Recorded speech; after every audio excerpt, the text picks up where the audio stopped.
Shalom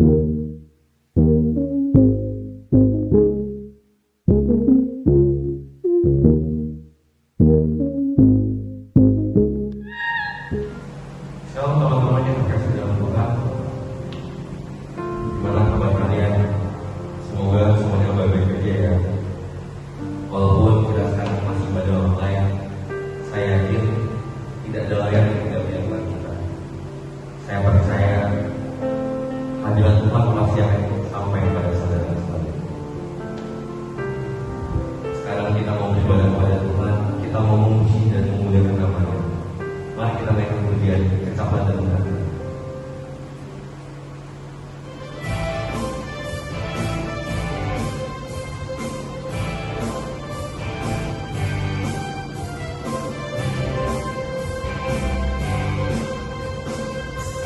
Kecapan yang dikatakan betapa baiknya Tuhan itu, rasakan dan nikmati kasih sayang Tuhan.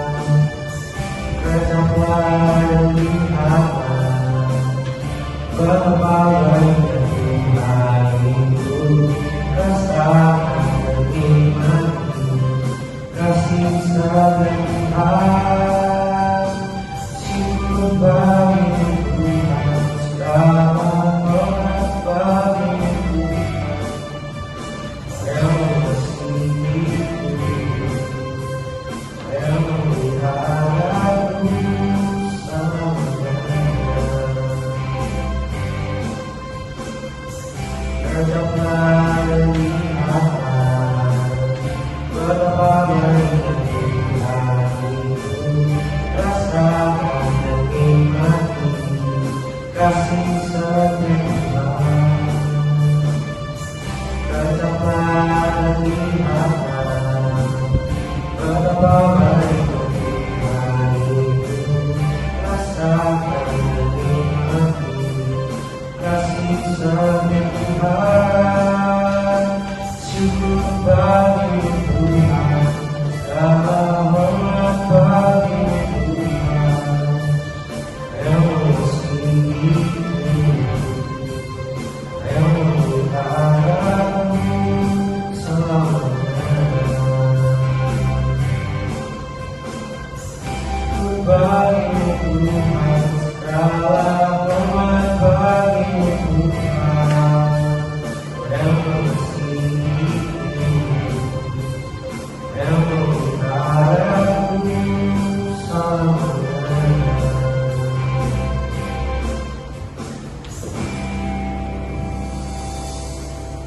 Dan saudara-saudara memimpin kita dalam doa.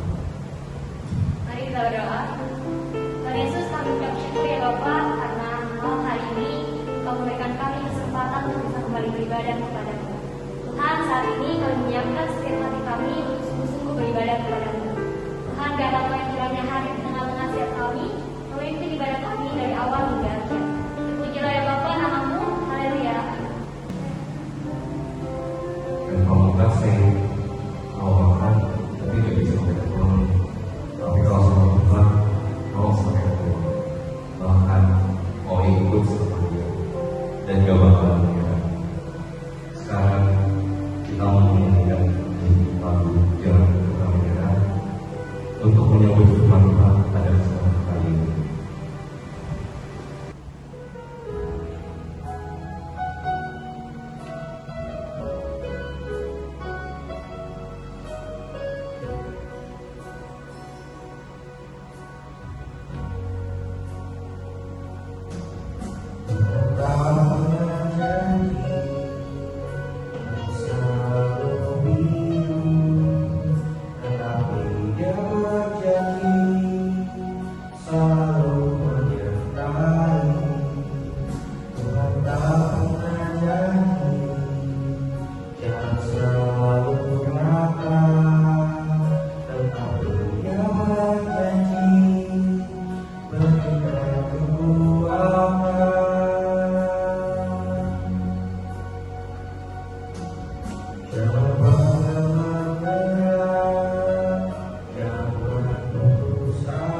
Mari kita masuk dalam doa.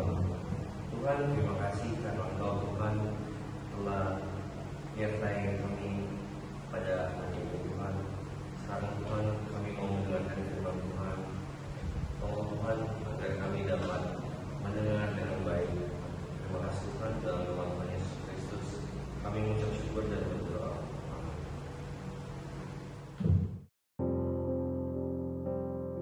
Shalom guys, gimana kabarnya hari ini? Aku harap kita semua dalam keadaan sehat dan aman di dalam Tuhan.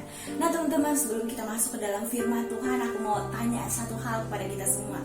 Teman-teman, bagi kita semua yang sekarang masuk ke dalam usia remaja, entah itu mulai masuk ke dalam tahap dewasa awal, dewasa akhir, teman-teman, aku yakin dan percaya kita pernah merasakan apa yang namanya jatuh cinta. Nah teman-teman, pada saat kita mendengarkan firman Tuhan kali ini, mungkin kita lagi senyum-senyum nih sekarang. Nah teman-teman, aku pastikan kayaknya Anda lagi jatuh cinta sekarang. Nah teman-teman, pada saat kita jatuh cinta, aku yakin dan percaya kita pernah ngerasain apa yang namanya dipuji. Senli, kamu itu cantik banget hari ini. Senli, kamu itu wangi banget hari ini. Nah teman-teman, aku yakin kita pernah ngerasain apa yang namanya dipuji. Mungkin juga digombalin, misalnya nih teman-teman, pada saat kita ngedate gitu kan, sama ya cemewel kalian lah ya, ibaratnya kalian dibilang kayak gini, misalnya si cowok lagi pegang HP gitu kan, Senli, akhir-akhir ini kok Google aku error terus ya, misalnya. Terus aku jawab kayak, hah, masa sih? Aku enggak error. Terus si cowok bilang, iya soalnya kan aku nge-search bidadari surga, yang keluarnya foto kamu.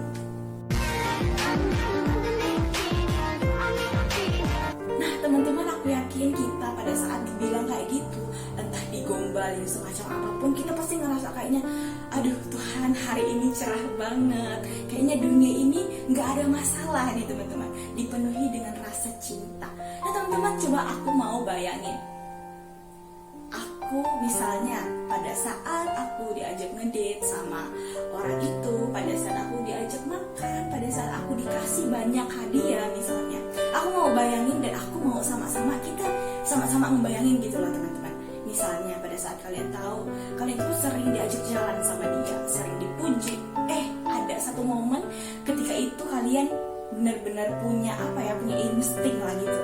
Oh ternyata dia ngelakuin ini karena dia itu cuman mau cari teman jalan aja.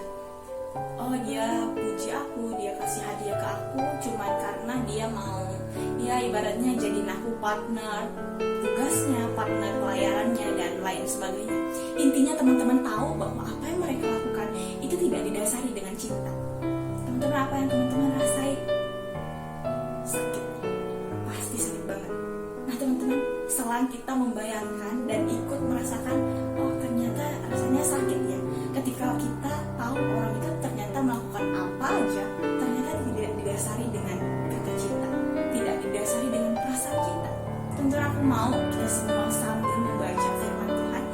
ambil di dalam 1 Korintus pasal 13 ayat 1-3. Demikian firman Tuhan.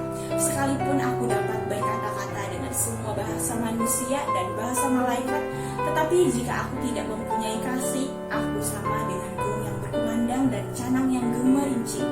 Sekalipun aku mempunyai karunia untuk bernubuat dan aku mengetahui segala rahasia dan memiliki seluruh pengetahuan, dan sekalipun aku memiliki iman yang sempurna untuk memindahkan gunung, tetapi jika aku tidak mempunyai kasih, aku sama sekali tidak berguna. Dan sekalipun aku membagi-bagikan segala sesuatu yang ada padaku, bahkan menyerahkan tubuhku untuk dibakar, tetapi jika aku tidak mempunyai kasih, sedikit pun tidak ada faedahnya bagiku. Teman-teman, perlu kita ketahui pada saat Paulus mengatakan ini kepada jemaat di Korintus, ia paham atas konteks jemaat pada saat itu. Pada saat itu jemaat di Korintus dipenuhi oleh kegairahan, teman-teman, dipenuhi oleh keinginan untuk mengembangkan bakat mereka. Pada saat diri mereka sadar, oh Tuhan memberikan aku bakat dan karunia untuk mengajar, aku akan mengembangkan itu. Tuhan memberikan aku karunia untuk memimpin banyak orang, aku akan mengembangkan itu dan aku akan belajar untuk menjadi pemimpin yang baik. Teman-teman, ini justru dapat kita teladani, teman-teman. Pada saat kita tahu, oh bakat aku ini, karunia aku ini, seharusnya kita juga melakukan hal yang sama, yaitu mengembangkan bakat kita. Tapi teman-teman, yang menjadi permasalahan pada saat Paulus mengatakan ini, pastinya ada konflik yang terjadi, teman-teman. Pada saat itu, pada saat jemaat bergairah untuk mengembangkan bakat mereka, mereka terlena akan hal kesombongan. Pada saat mereka tahu, oh bakat aku ini, mereka mulai membandingkan diri mereka kepada orang lain. Mereka mulai membandingkan, oh bakat kamu itu ya, oh aku sih lebih dari itu, oh kamu bisa itu, oh aku justru bisa lebih dari itu. Mulai ada kesombongan di dalam hati mereka. Mulai ada perbandingan yang seolah-olah merendahkan orang lain, padahal mereka adalah sama-sama ciptaan Tuhan. Teman-teman, pada saat ini teman-teman, Paulus mengatakan ini bukan karena Paulus ingin meremehkan karunia, bukan karena Paulus tidak menghormati apa yang Tuhan berikan kepada kita, bukan. Tetapi Paulus mengatakan ini, menegaskan ini karena Paulus menyuarakan hati Tuhan. Yang Tuhan inginkan terutama bukanlah karunia, bukanlah bakat, tetapi kasih yang ada di dalam hati kita. Teman-teman, jika kita melihat ayatnya lebih lagi, khususnya di dalam bahasa aslinya, teman-teman, aku akan baca satu kalimat yang ada di dalam ayat yang pertama. Aku sama dengan gong yang berkumandang dan canang yang gemerincing. Teman-teman, di dalam bahasa aslinya, khususnya kalimat aku sama dengan, dia memakai bahasa Yunani gegona, teman-teman. Nah, gegona ini pada saat kita passing, kita menemukan bahwa ini memakai struktur perfect, yang artinya kegiatan pada saat Paulus mengklaim jemaat itu sama dengan gong berkumandang, itu adalah akibat dari perbuatan mereka sebelumnya. Paulus mengklaim bahwa tindakan mereka seperti gong yang berkumandang bukan asal-asalan, tetapi karena Paulus melihat tindakan mereka sebelumnya yang tidak mencerminkan anak Tuhan, yaitu tidak mempunyai kasih. Paulus mengatakan, hei, kamu seperti gong yang berkumandang, seperti canang yang gemerincing, karena sebelumnya kamu tidak melakukan kasih. Dikatakan mereka tidak menemukan kasih, mereka tidak melakukan kasih itu sendiri, teman-teman. Teman-teman, pada saat ini aku membayangkan bagaimana ya ceritanya, bagaimana perasaan aku pada saat aku dinasihati orang, pada saat aku diberikan saran dari orang. Sally, kamu tahu nggak sih, sebenarnya selama ini kamu itu kayak tong kosong yang nyari bunyinya. Kamu itu kayak gong yang berkumandang. Percuma kamu punya bakat, tapi kamu itu nggak ada kasih. Itu sia-sia. Teman-teman, coba bayangkan pada saat kita diklaim seperti itu kepada orang lain, apa yang kita rasakan? Aku yakin dan percaya kita pasti sedih, kita pasti marah. Mungkin teman-teman pada saat kita diklaim kayak gitu, kita kayak memutuskan gitu, ih aku nggak mau deh keluar rumah, aku nggak mau ketemu orang itu, aku malu, aku marah, aku nggak mau.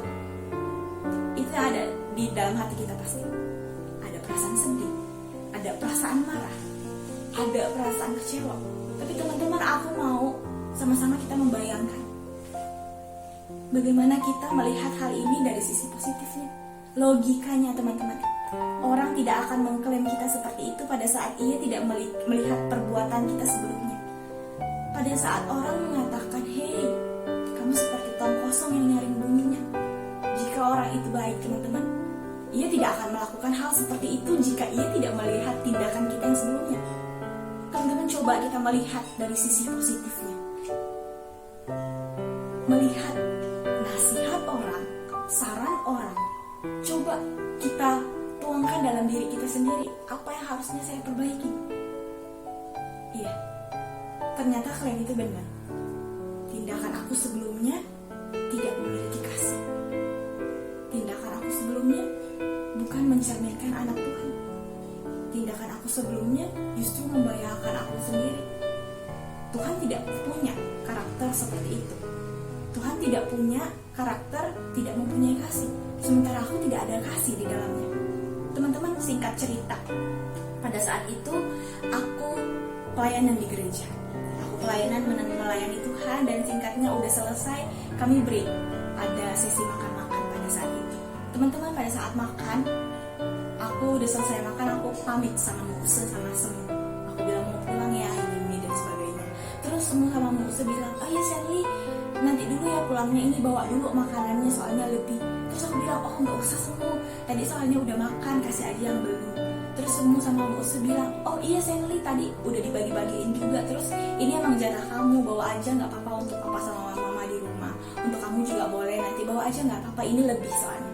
Teman-teman, pada saat itu aku ya sebenarnya nggak enak, tapi benar-benar udah dipaksa, ya udah aku ambil gitu. Dan bilang, "Makasih ya Semu, makasih Muse." Dan pada saat mau pulang, aku ngelihat ada anak kecil di depan gereja yang lagi pegang karung. Ibaratnya dia lagi ngumpulin botol sama plastik bekas, teman-teman. Teman-teman, pada saat itu aku posisinya baru selesai melayani Tuhan, baru dipakai Tuhan untuk menjadi berkat bagi banyak orang. Dan aku melihat tindakan anak itu. Yang aku bisa lihat, anak ini lapar, anak ini belum makan. Sementara mereka melihat banyak jemaat yang keluar dari gereja bawa nasi itu yang lebih. Rasanya benar-benar bisa aku baca apa yang ia rasakan. Iya, aku mau, aku butuh makanan itu. Teman-teman, aku hampirin dia. Pada saat itu aku kasih dia untuk dia sama adik kecil dia. Teman-teman, pas udah ngasih itu, aku pulang ke rumah dan aku ngerenungin ini. Kalau aja tadi aku nggak kasih ini, dengan egoisnya aku mengatakan ini punya aku. Mau sesama Semu juga bilang, "Ini buat papa ya, Sally, ini buat mama ya." Itu hak aku, itu punya aku. Dan seharusnya aku nggak usah sih kasih itu, karena ya yang dikasih aku bukan dia. Dan bisa aja teman-teman aku mikir, apa ya untungnya aku kasih dia?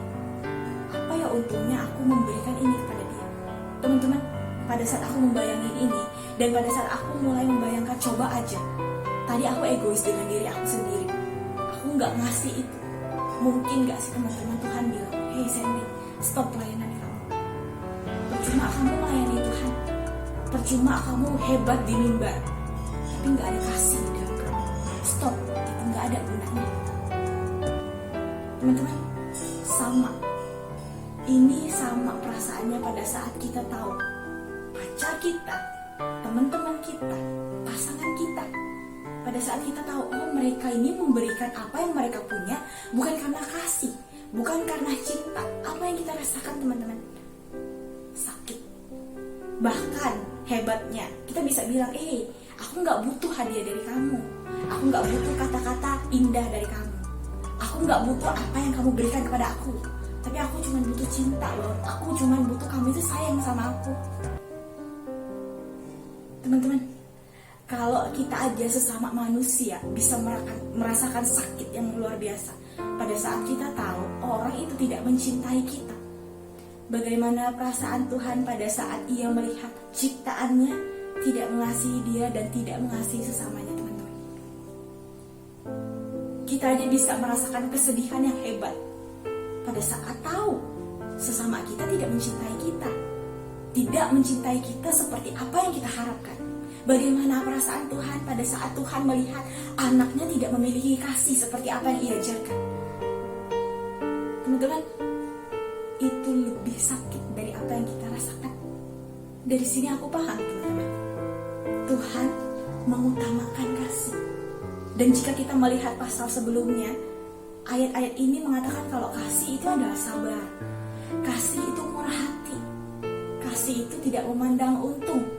Kasih adalah kegiatan kita bersukacita pada saat kita melihat orang lain bersukacita. Bukan bersukacita di atas penderitaan orang lain, tapi bersukacita atas sukacita orang lain dan turut merasakan kesedihan pada saat orang itu juga sedih. Dan kita seharusnya bantu orang itu. Dikatakan kasih tidak mencari keuntungan. Kasih itu bukan tentang aku melakukan ini, apa ya untungnya untuk aku. Aku melakukan ini, apa ya nanti yang aku dapatkan. Teman-teman, kasih tidak memandang untung. Sama seperti apa yang kita harapkan. Kita mencintai orang, kita mengharapkan orang itu cinta sama kita. Kita tidak mengharapkan keuntungan, teman-teman. Kalau kita tulus mencintainya, kita tidak akan mengharapkan hadiah, kita nggak akan mengharapkan pujian indah.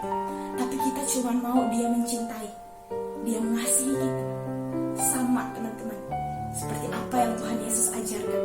Tuhan ingin kita memiliki kasih. Tuhan mengatakan, hey Sandy, percuma kamu punya banyak bakat, kamu melayani Tuhan, dikenal banyak orang sebagai pembicara hebat, pengkhotbah hebat. Percuma kalau tindakan kamu tidak ada kasih, itu justru menista Tuhan sendiri. Kenapa, teman-teman? Apa yang dilihat orang itu bukan seberapa hebat kita, tapi tindakan kita. Pada saat terlepas dari pekerjaan kita, pada saat terlepas dari apapun yang mengikat kita, dia melihat kehidupan kita. Pada saat ada orang yang membutuhkan, apakah kamu memberi dia? Pada saat ada orang yang membutuhkan pertolongan, apakah kamu memberi dia? Teman-teman, pada saat ini saya benar-benar mengerti dan aku ingin kita sama-sama paham. Tuhan bukan hanya mengutamakan kasih, tetapi Tuhan adalah kasih itu sendiri. Ada pengkhotbah yang mengatakan seperti ini, teman-teman. Tuhan adalah kasih dan Ia tidak bisa berhenti mengasihi karena Dia pada dasarnya adalah kasih. Teman-teman, mungkin ada di antara teman-teman yang mengatakan bohong, Tuhan tidak bisa berhenti mengasihi. Buktinya sekarang banyak masalah yang menghampiri hidup aku. Buktinya sekarang penderitaan kayaknya bertumpuk di hidup aku. Teman-teman, aku emang gak tahu seberapa besar pergumulan dan penderitaan teman-teman. Tapi aku cuma mau mengingatkan kita, yang menjadi refleksi kita bukanlah pertanyaan Tuhan sudah memberhentikan dirinya untuk mengasihi aku. Bukanlah Tuhan udah berhenti mengasihi aku, bukan. Tapi yang menjadi pertanyaan refleksi adalah, apakah saya sudah mengasihi Tuhan? Apakah saya sudah mempunyai kasih itu sendiri? Teman-teman, pada saat teman-teman tahu Tuhan adalah kasih dan teman-teman mengatakan Tuhan sudah berhenti mengasihi aku, secara tidak langsung teman-teman sedang menghina Tuhan, sedang menista Tuhan dengan perkataan Tuhan udah berhenti jadi Tuhan. Karena pada saat kalian mengatakan, hey, bohong itu semua, Tuhan udah berhenti mengasihi kita, kita sedang menista Tuhan dengan mengatakan Tuhan udah berhenti jadi Tuhan. Karena kenyataannya itu tidak mungkin. Tuhan adalah kasih itu sendiri dan Tuhan tidak akan bisa berhenti mengasihi karena Dia sudah mengasihi kita. Teman-teman, dari sini aku mau sama-sama kita berefleksi dengan menanyakan kepada diri kita sendiri. Apakah saya sudah menjalankan apa yang Tuhan ajarkan? Tuhan mengutamakan kasih. Apakah saya sudah mengutamakan kasih lebih dari bakat-bakat saya? Apakah saya sudah mengutamakan kasih lebih dari apa yang Tuhan berikan kepada saya untuk memuliakan Tuhan? Teman-teman, jikalau hati kita bilang, aku belum melakukan itu, aku belum punya kasih yang sesungguhnya, mari teman-teman, kita sama-sama belajar untuk mengasihi, untuk belajar bagaimana ya cara aku mengasihi Tuhan dan mengasihi sesama saya. Teman-teman, pada saat kita mengharapkan cinta dari pasangan kita, dari pacar kita, dari teman-teman kita, itu adalah perasaan yang sama apa yang Tuhan harapkan ke dalam kita, teman-teman. Kalau kita sesama manusia mengharapkan cinta dari sesama kita, bagaimana Tuhan? Tuhan juga mengharapkan bahwa anaknya mempunyai cinta itu sendiri, mempunyai kasih itu sendiri. Dia mengasihi penciptanya dan mengasihi sesamanya. Sekali lagi aku ingin mengingatkan kita semua teman-teman, Tuhan sama sekali tidak memandang rendah bakat. Dia justru ingin kita itu mengelola bakat kita, mengembangkan bakat kita. Tetapi ingat teman-teman, yang menjadi fokus Tuhan, yang menjadi keutamaan yang ingin Tuhan itu ada di dalam hidup kita. Tuhan ingin satu hal ini ada di dalam hidup kita, bukanlah bakat, bukanlah karunia, tetapi itu adalah kasih itu sendiri. Itu adalah Tuhan ada di dalam hidup kita. Teman-teman, mari kita refleksi sama-sama, membuka hati kita. Tuhan, aku mau belajar untuk mengasihi. Aku mau belajar untuk mengasihi Tuhan, dan aku mau belajar untuk mengasihi sesama saya, sesama manusia. Mari teman-teman, kita bersatu di dalam doa. Tuhan, terima kasih ya Tuhan atas firman Tuhan hari ini. Terima kasih Engkau mengajarkan kami betapa luasnya kasih Tuhan. Apa makna kasih itu sendiri?